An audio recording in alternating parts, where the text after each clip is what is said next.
Aray! Aray! Aray! Para ano? Bakit? Anong nangyari sa inyo? Medyo masakit lang yung muscle ko, pero okay na. Okay na? Oo. Sige, pahinga mo yan. Baka... Yun. So, ano yung sinasabi mo sa akin? As I was saying kanina, sir, baka nga mamaya isipin ng ibang tao na nililigaw kayo sa akin. Dayan, ba't naman nila iisipin yun? Eh paano? Akong paborito niyo sa klase. Palagi niyo ako sinasabayan. Tapos, iniingatan niyo ako palagi. Alam mo, Dayan, sinabi ko naman sa'yo, nakahawig mo nga yung kapatid kong nasa States. At sinasabi ko nga sa'yo na mahal ko yon at namimiss ko nga. Kaya ang konsuelo ko na lang sa buhay, mabigyan kita ng pabor at saka maprotektahan kita. Parang nagagawa ko na rin sa kapatid ko yon. Napaka-protective niyo naman sa kapatid niyo, sir. Dayan, alam mo naman siyempre ako, ganun ako magmahal sa kapatid eh. Binibaby ko pa nga yun eh. Nako. Paano ba yan, sir? Ito na ang pagkakataon niyo. Alam mo, Dayan, medyo kinakabahan nga ako eh. Naku, sir, kailangan yung ininsayo niyong matagal, yung pinractice niyo, gawin niyo ngayon, sabihin niyo ngayon. Ito na ang last chance niyo. Sige, bahala na. Sige, aalis na ako, sir. Alis ka na. Malaking sagabal ako eh. Bahala ka na, sabihin mo naman ng... Sir, MH ako eh. Oo, sige, ano yung MH? Malaking hadlang. Sige, sir. Sige, sabihin mo muna ito. Hindi, parang sarap eh. O, ibaon mo na yan, dali mo na yan. Oh. Ibabaan ko na, sir. Sige. Bye, Mimi! Oh, Dayan! Ano? Saan ka pupunta? Mayroon ako lalakarin na sandali. Nakausapin ko rin, sir! Ay, buti naalala pa. Mr. Casanova, bakit mo umalis si Dayan? Hayaan mo na lang siya, ikaw ang gusto kong makausap. Ha? Ako? Bakit? Huwag ka sanang mabibigla, Mimi, ano. Pero alam mo, hiya ako. Bakit mo?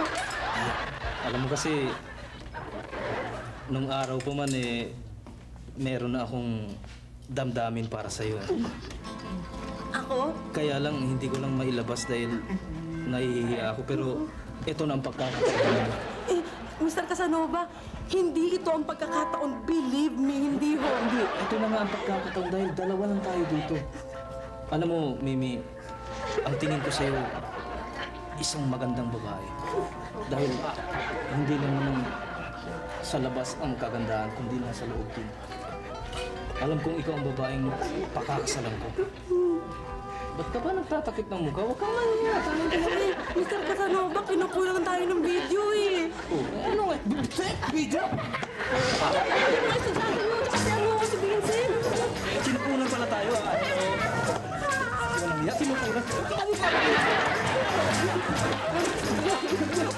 Bakit kinukulang tayo?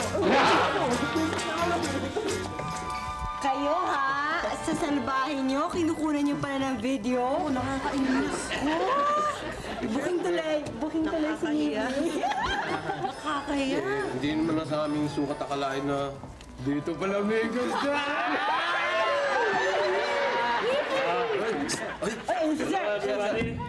Hi, sir. Class, alam niyo, I have come to announce na na-approve na yung petition ko. So, I'm leaving for the States. Wow! Swerte. This, sir, Resign na ako dito eh. So, tutuloy na ako ng States. this, sir, makikita niyo na yung kapatid niyo. Masusundan niyo na. Yeah, that's why I'm happy. Tsaka sir, baka magkasawa ka ng blondie doon at tsaka brunette. Hindi siguro dahil pagdating ko doon ang hahanapin ko pa rin Pilipina. Ano? Teka. Paano ako? Hindi naman natuloy yung pagliligaw ko sa'yo. Di parang baliwala lang yun. Anong kalimutan? Anong parang walang nangyari, ha? Paano na lang ako? At saka teka muna, ha? Ito, meron ako ebidensya. May ebidensya na ligawan mo ako. Ano ba yan, ha? Mali-shider. So, ano Ngayon, ipadadala ko to sa magiging asawa mo. Malalaman niya yung mga pagnanasa mo sa akin. alam mo, Mimi, HD! bago ako mag-aasawa doon, sasabihin ko na sa magiging asawa ko na kung anong nangyari. So, hindi mo na ako pwedeng i-blackmail dyan. Hindi!